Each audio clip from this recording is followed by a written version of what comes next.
Hi, today I'm going to show you how you can use Rakuten points on Amazon.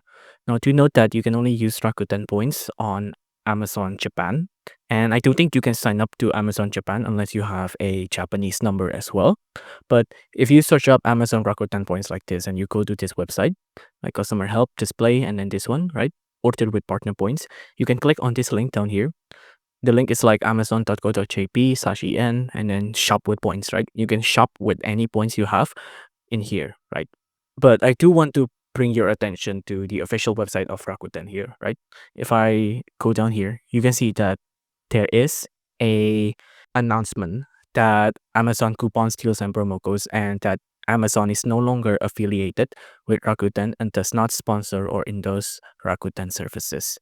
So it might not work anymore. And if you have Rakuten points, you might need to spend it somewhere else. But either way, if you still have the promo code or the code or the points and you have access to your Amazon Japanese account, it might be worth a shot. Who knows?